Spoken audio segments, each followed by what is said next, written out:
시청자 여러분 안녕하십니까? 뉴스온 시작합니다. 정부가 14조 원 규모의 추가 경정 예산안을 편성했습니다. 정부가 2월부터 배달비 공시 제도를 실시합니다. 오미크론 변이 바이러스가 점차 확산하고 있습니다. 택배기사들의 죽음을 이용해 폭리를 추구하고 있는 그룹의 탐욕을 멈춰주십시오라는 제목의 청원글이 올라왔습니다. 마포구가 지역 내 대형 건축공사장 특별 안전점검을 실시했습니다. 정치 소식입니다. 코로나19의 위세가 사그라지지 않으면서 소상공인 자영업자들이 점차 한계점에 다다르고 있습니다. 정부는 이들을 지원하고 변이 바이러스 확산에 대응하기 위해 14조 원 규모의 추가 경정 예산안을 편성했습니다. 지난달 이후 고강도 사회적 거리두기로 매출이 줄어든 소상공인의 방역지원금 300만 원을 지급하기 위한 절차가 시작됐습니다. 정부는 지난 21일 서울 세종로 정부 서울청사에서 2022년 추가 경정 예산안 브리핑을 열었습니다. 이번 추경안은 매출이 감소한 소상공인, 소기업 320만 곳에 300만 원 상당의 방역지원금을 지급한다는 내용을 담고 있습니다. 홍 부총리는 올해 첫 추경안과 관련해 자영업 소상공인 직접 지원이 전체 80% 이상으로 2020년 전국민 재난지원금 지급 시 국비 지원금에 버금가는 수준이라고 밝혔습니다. 정부는 이번 추경으로 소상공인 손실보상 재원도 기존 3조 2천억 원에서 5조 1천억 원으로 1조 9천억 원 늘리기로 했습니다. 또한 금지 제한 업종에 대한 소상공인 손실 보상과 관련하여 총 1조 9천억 원을 추가 보강하겠습니다. 고강도 방역 조치 연장으로 손실보상 금액이 늘어나는 만큼 이에 상응해 재원도 보강해 주겠다는 것입니다. 아울러 방역 보강 차원에서도 1조 5천억 원이 추가 투입될 예정입니다. 방역 조치 연장에 따라 피해가 커질 것으로 예상되는 만큼 그에 상응한 손실보상 소요를 차질 없이 뒷받침할 수 있도록 근본 추경에 1조 5천억 원의 돈을 추가적으로 계상하였습니다. 정부는 원포인트 추경을 강조하며 최대한 신속하게 자금 집행을 하겠다는 방침입니다. 이에 국회에서 정부가 제출한 추경 규모 및 추경 내용에 대하여 최대한 존중해 주기를 기대합니다. 그리고 긴박하고 또 절박한 원포인트 추경임을 감안하여 가능한 한 빨리 국회 심의 절차를 거쳐 확정해 주시기를 요청드립니다. 하지만 정치권이 추가 증액을 요구하고 있어 국회 심의 과정에서 난항이 예상됩니다. 정부는 24일 국회에 추경안을 제출했고 임시국회를 통해 추경안이 통과되면 이르면 2월 중순쯤 지급이 가능할 것으로 보입니다. 정부가 2월부터 배달비 공시 제도를 도입하겠다고 밝혔습니다. 정부가 오는 2월부터 배달의 민족, 요기요, 쿠팡이츠 등 배달 플랫폼별로 배달비를 조사해 공개하는 배달비 공시 제도를 실시합니다. 이는 소비자 물가 상승률에 따라 물가 관리에 나서기 위한 방침으로 풀이되고 있습니다. 현행 배달료는 정부 규제를 받지 않기 때문에 음식의 종류나 피크 시간, 날씨 등의 변수에 따라 늘거나 줄어듭니다. 21일 기획재정부와 소비자단체 등에 따르면 기재부가 배달비 플랫폼별 배달비 공시 서비스를 시작할 방침인데 배달 플랫폼 업체들이 정보를 제공하는 방식이 아닌 소비자단체 연합회인 한국소비자단체 협의회의 물가감시센터가 배달비를 조사해 공시하는 방법으로 정보를 공개할 예정입니다. 아울러 정부는 국회에서 논의되고 있는 온라인 플랫폼 공정화법 제정을 신속하게 추진해 플랫폼 수수료에 대한 실태조사나 정보 공개를 제도적으로 이뤄질 수 있도록 추진할 계획입니다. 한편 공정거래위원회가 플랫폼 업체들의 갑질과 불공정 행위를 막기 위해 온라인 플랫폼 공정화법 제정을 발의했지만 무산됐습니다. 지난 16일 공정위는 국회에 계류 중인 온플법 제정안이 불발됐으며 상임위 일정도 잡히지 않아 상정조차 되지 못했다고 밝혔습니다. 이번에 정부가 배달비 공시제를 시행하는 것은 최근 배달비 인상에 대한 국민들의 반응이 심상치 않기 때문입니다.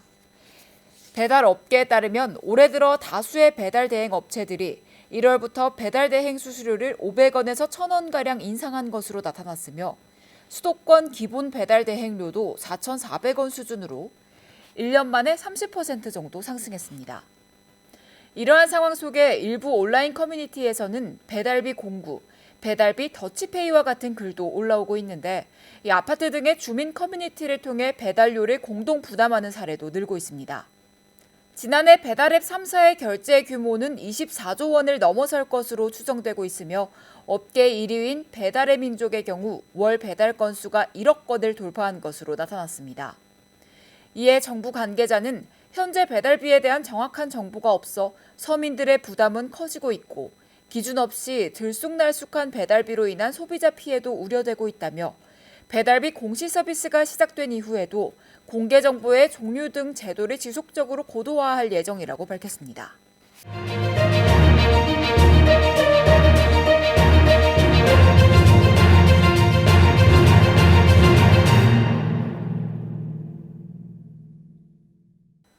코로나19 오미크론 변이가 확산하면서 신규 확진자 수가 역대 두 번째 규모를 기록했는데요. 앵커 브리핑 시작합니다.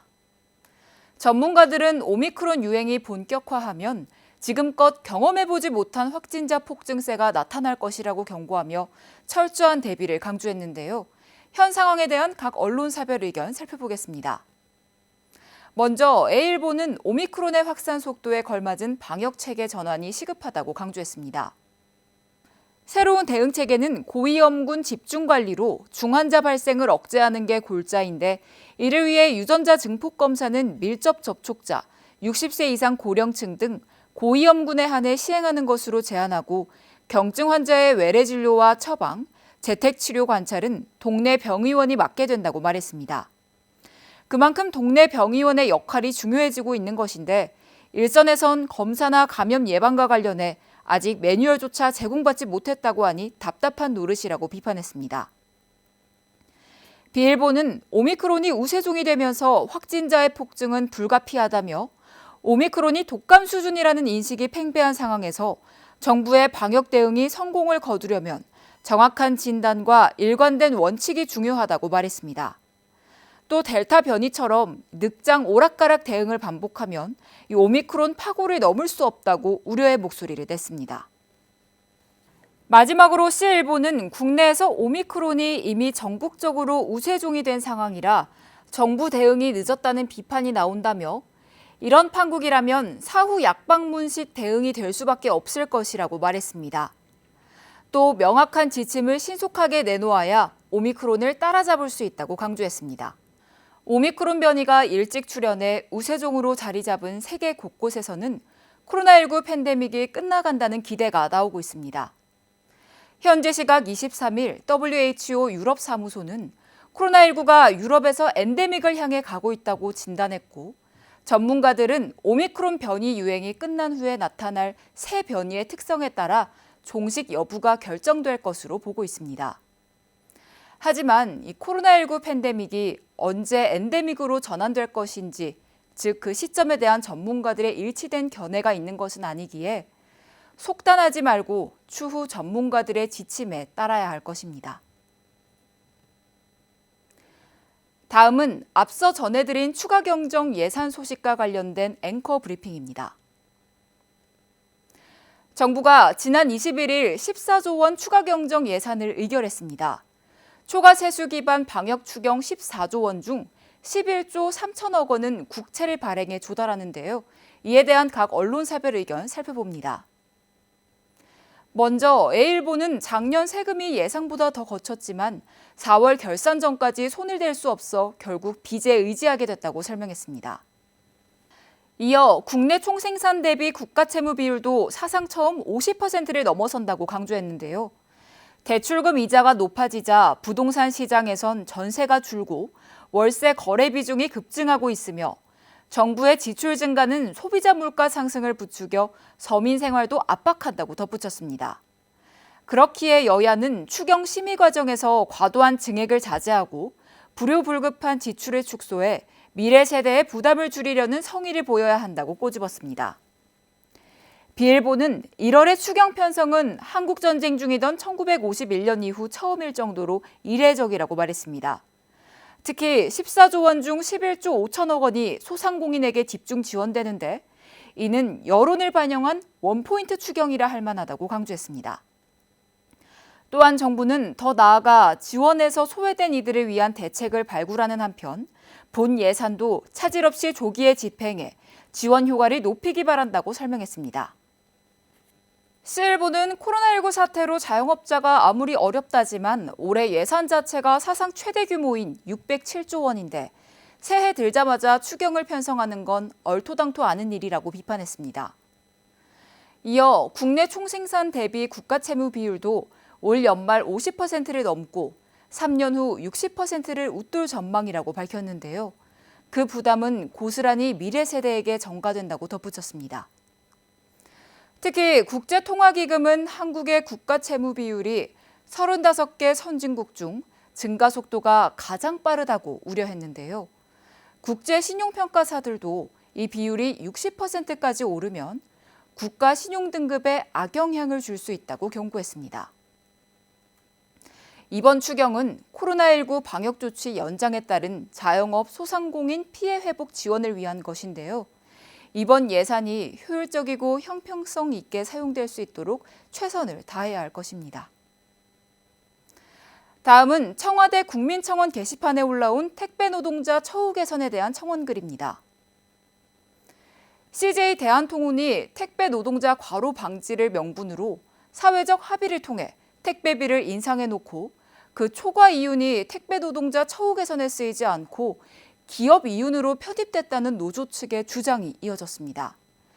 이에 청와대 국민청원 게시판에는 택배 기사들의 죽음을 이용해 재벌 기업의 막대한 폭리를 추구하고 있는 그룹의 탐욕을 멈춰주십시오라는 제목의 청원글이 등장했습니다.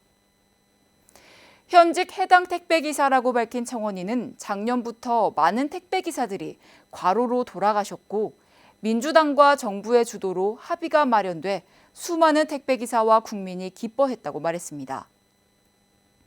하지만 6월 22일 합의된 사회적 합의문에는 과로사 방지를 위한 택배요금 인상분은 열악한 택배 현장과 택배 기사들의 처우를 개선하는 데 사용되어야 한다고 밝히고 있지만 현 상황은 그렇지 않다며 자신들의 잘못으로 인해 발생한 과로사 사고의 재발을 방지하기 위해 국민이 동의해준 택배요금 인상분의 대다수를 자신들의 이익으로 가져간다고 말했습니다.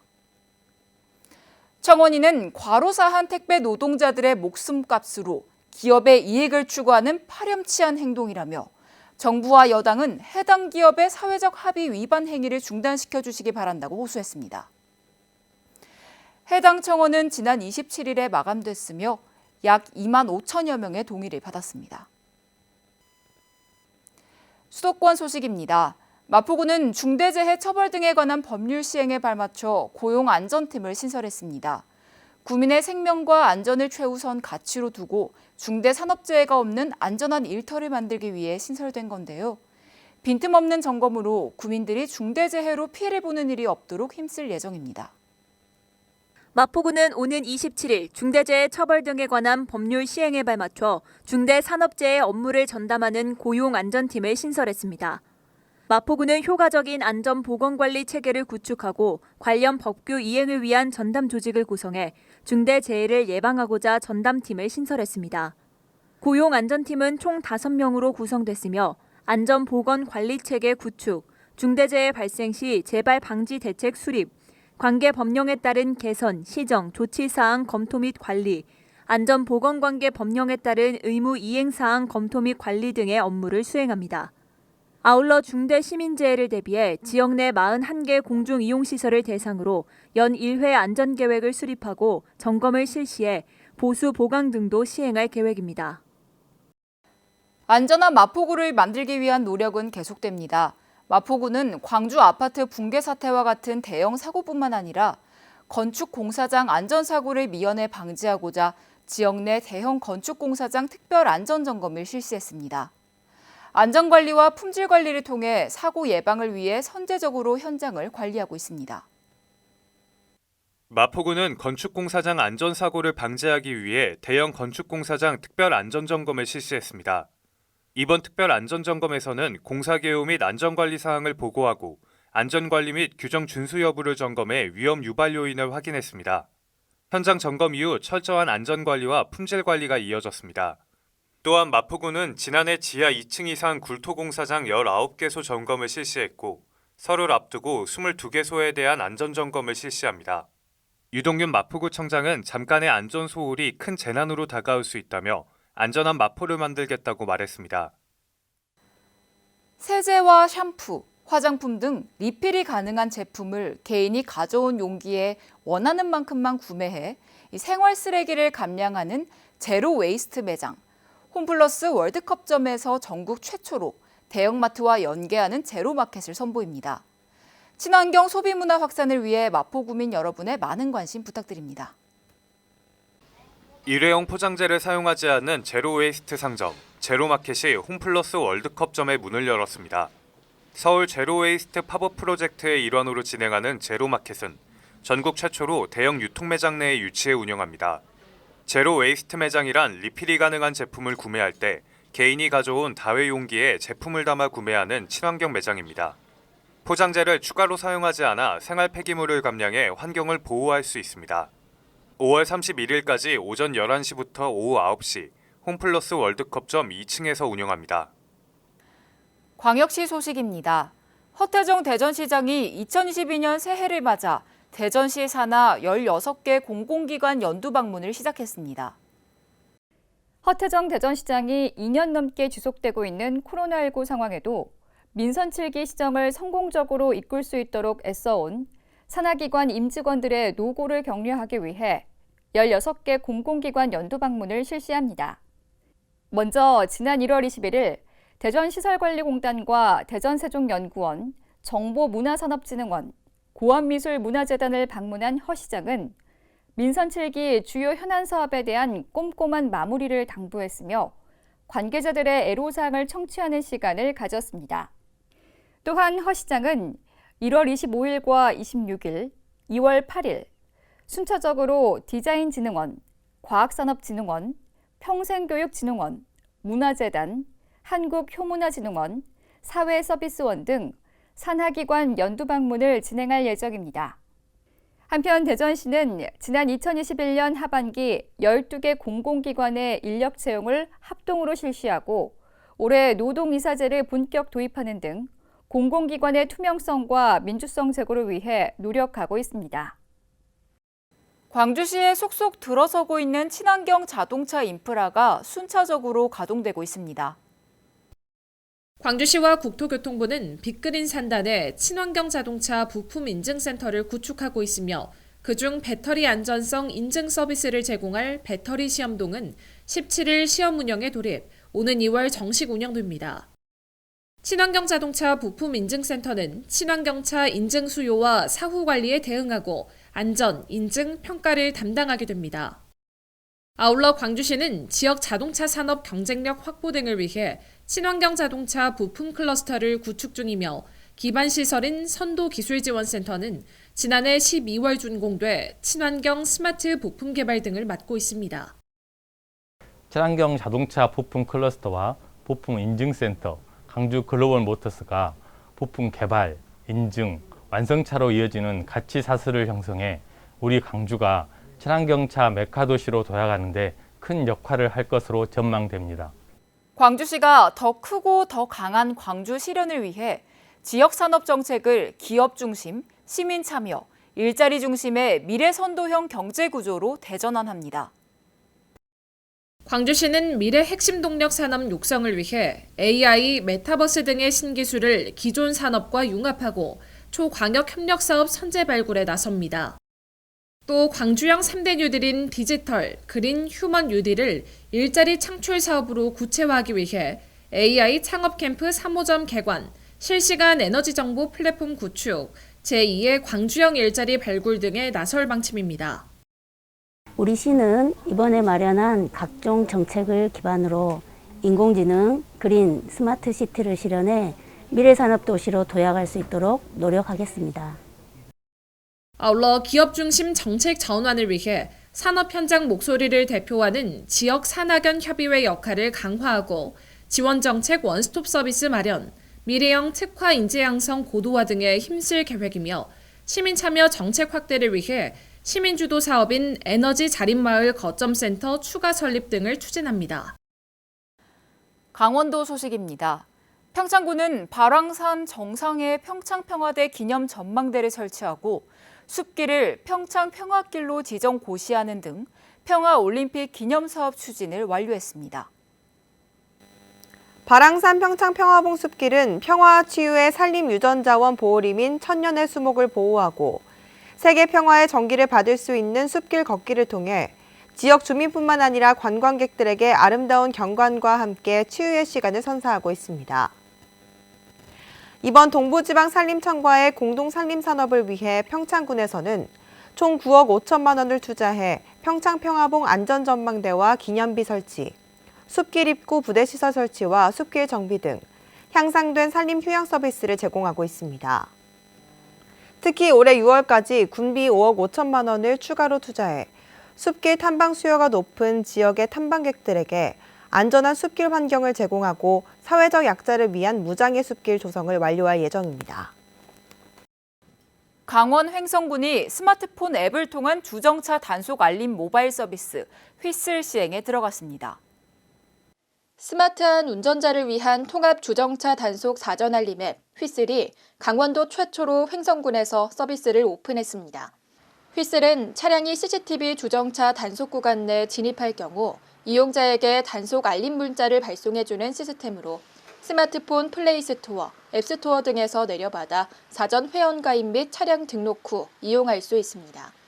또 한 번의 가입으로 횡성읍 시가지 일대 15곳뿐 아니라 안양시, 군포시 등 경기도 지자체를 포함해 부산시 해운대구를 비롯한 전국 15개 지역에서 주정차 사전 알림 서비스를 받을 수 있습니다. 이외에도 주정차 단속 알림 기능 외에 교통 범칙금 및 과태료 부과 내역, 주변 주차장 현황까지 조회 가능하며 운전자를 위한 개선된 다양한 기능들이 추가될 예정입니다.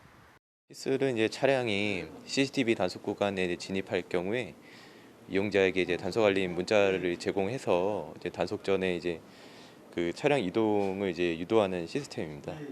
이용 방법은 이제 스마트폰에 이제 플레이 스토어나 아니면 앱 스토어에 이제 들어가셔가지고 다운받아서 이제 가입하시면은 바로 이용하실 수 있습니다. 그 운전자를 위해서 이제 개선된 다양한 기능들이 앞으로도 이제 추가 업데이트가 될 예정이고요. 지금 이제 저희가 도내에서 이제 처음 실시를 하고 있지만 이제 점차적으로 도 내에서 이제 있는 타 지자체에도 확대가 돼서 이제 타 지역에 가더라도 이 알림 시스템을 계속 이용할 수 있고 연계적으로 이용할 수 있는 그런 거를 지금 이제 계획을 이제 세우고 있습니다. 충청도 소식입니다. 충북도가 올해부터 2026년까지 도내 7개 시군을 대상으로 4단계 지역균형 발전 사업을 추진합니다. 도는 이번 사업을 통해 도내 저발전 지역의 경제 활성화와 소득 증대 등을 도모할 방침입니다. 충청북도가 100년 미래 먹거리 기반 구축에 나섭니다. 앞으로 5년간 3,806억 원을 투입해 4단계 지역균형 발전 사업을 추진할 계획입니다. 충청북도는 지난해 12월 지역 자원, 특성을 반영하고 지역 발전 패러다임 변화에 대응할 수 있는 시군별 사업 19개를 확정했습니다. 이번 사업은 도내 저발전 지역으로 선정된 제천과 보은, 옥천, 영동, 증평, 괴산, 단양 등 7개 시군을 대상으로 이뤄집니다. 지역별 사업은 제천시가 의림집들 자연치유 특구 조성, 모빌리티 부품 제조 엔지니어링 기반 구축에 나서고 보은군은 3일반 산업단지 조성과 속리산 비룡호수 풍경단지를 조성합니다. 옥천군은 리버스테이 휴단지 조성과 제2농공단지를 조성하고 영동군은 초강천 빈벽장 관광 명소화와 고순두 일라이트 가공 시스템을 구축합니다. 증평군은 사시 문화산업 플랫폼 조성과 4D 기능성 바이오 소재 산업 육성이며 괴산군은 메가파크로드 조성과 행복깃든 보금자리 주택 조성 사업입니다. 마지막 단양군은 도담지구 기반시설 조성과 디지털 뉴딜 기반 스마트 관광 플랫폼을 조성할 계획입니다. 사업기간은 5년이고 기반 조성과 행복마을 사업은 소규모 사업으로 1년 단위로 추진할 계획입니다.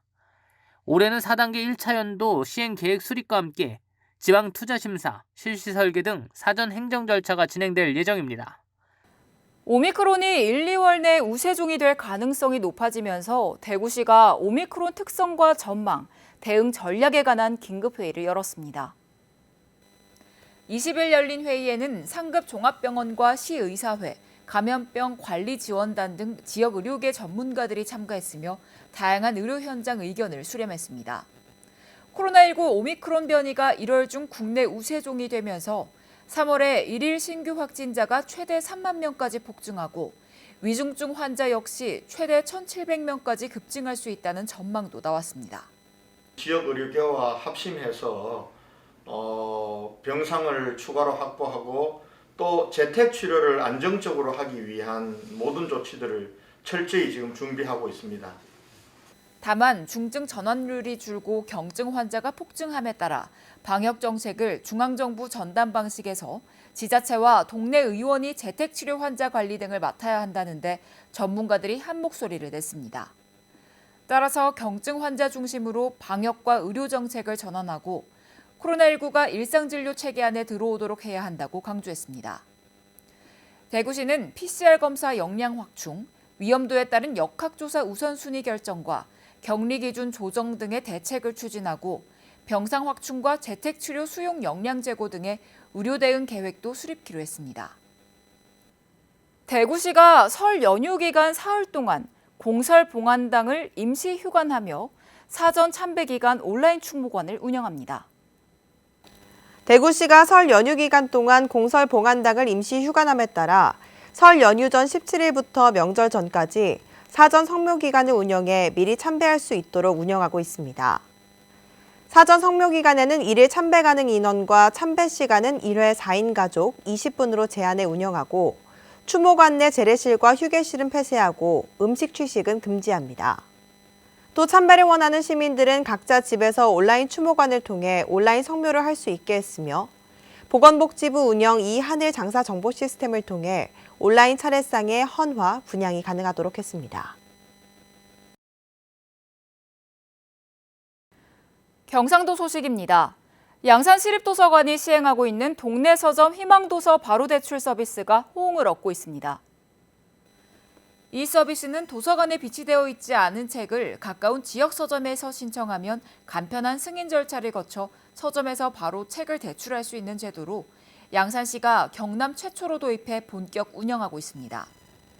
이용은 양산시립도서관 통합독서회원에 가입돼 있어야 가능하며 도서관 누리집의 희망도서 바로 대출 서비스에서 원하는 도서와 서점 등을 선택해 신청하고 도서 수령 문자를 받은 후 해당 서점에 방문해 승인 문자를 제시하면 도서를 대출해주는 방식입니다. 서비스 협약 동네 서점은 가야 서점 증산점을 비롯한 10곳으로 1인당 월 3권까지 대출 가능하며 대출 기한은 14일로 한 차례 7일 연장할 수 있습니다. 건강을 위해 운동으로 또는 취미로 자전거 라이딩을 즐기시는 분 많죠. 양산시가 이에 발맞춰 자전거와 함께 양산의 이곳저곳을 여행할 수 있도록 양산시 자전거 여행지도 책과 안내지도를 제작했습니다. 108쪽 분량의 책자는 낙동강과 함께 달리는 블루루트 자연과 역사의 길 그린루트, 화려한 도심 속에서 찾는 오렌지 루트 등 3개 테마의 13개 코스를 소개하고 있습니다.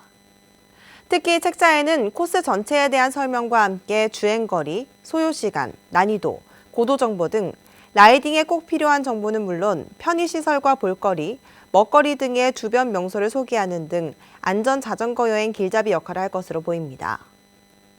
양산시는 이번 자전거 여행 지도를 시청 민원실과 읍면동 행정복지센터 등에 비치하는 한편 이달 말부터는 양산시 공공자전거 누리집에서 누구나 쉽게 열람하고 내려받을 수 있도록 할 계획입니다.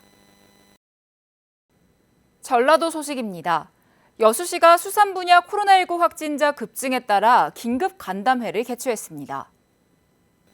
이날 간담회에는 여수수협, 수산인협회 등 지역 12개 수산단체가 참석한 가운데 확진자 발생 현황과 대응 방안에 대해 논의했습니다. 또한 긴급대책으로 국동 어항단지 임시선별진료소를 운영하고 주변 방역을 강화하는 등 지역사회 감염 확산 방지에 나섰습니다. 여수시가 장애인 단기 거주시설을 마련하고 사회복지법인 은연을 위수탁기관으로 선정했습니다. 미평동 장애인 종합복지관에 위치한 장애인 단기 거주시설은 보호자 부재 시 장애인에게 단기간 주거 공간과 사회 문화활동 서비스를 제공하는 시설입니다. 종사자 모집 등의 준비를 거쳐 3월부터 본격적인 운영에 들어갈 예정입니다. 문화 소식입니다. 비디오 아트 선구자 백남준의 대표작인 다다 익선이 4년 만에 새로운 모습을 드러냈습니다. 국립현대미술관은 과천관에 설치된 다다 익선의 보존과 복원을 마치고 지난 17일부터 6개월 일정으로 시험 운전에 들어갔습니다.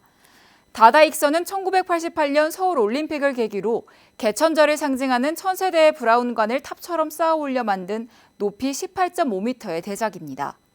국립현대미술관은 적절한 전시 시간과 온도, 습도 등을 철저히 점검한 뒤 올해 하반기부터 본격 재가동에 들어갈 계획입니다.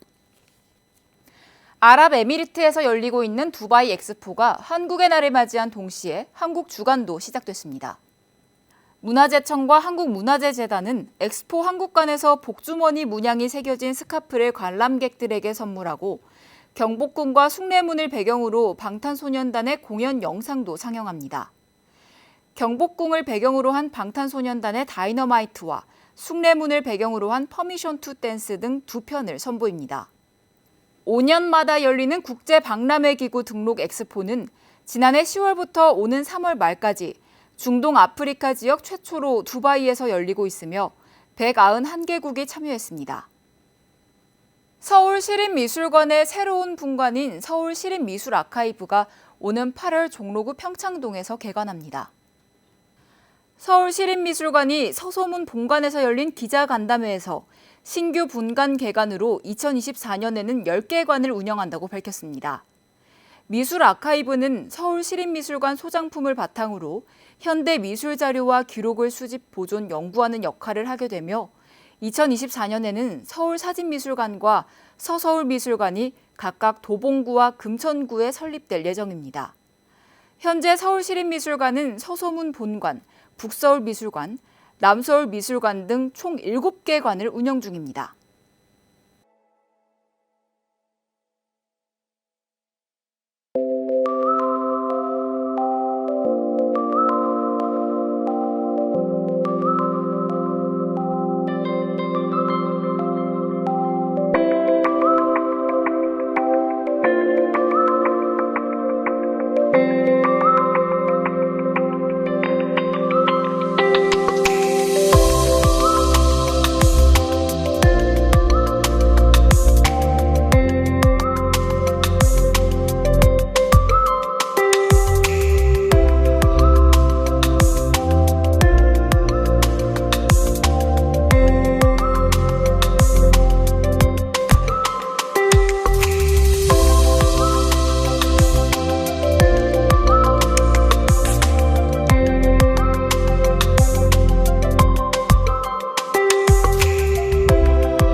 오미크론 변이 바이러스가 유행하면서 신규 확진자 수가 10,000명을 넘어섰습니다. 기존 델타 변이보다 전파력이 2배 이상 센 오미크론 변이가 국내 우세종이 된 이후 확진자 수도 급증하고 있는데요.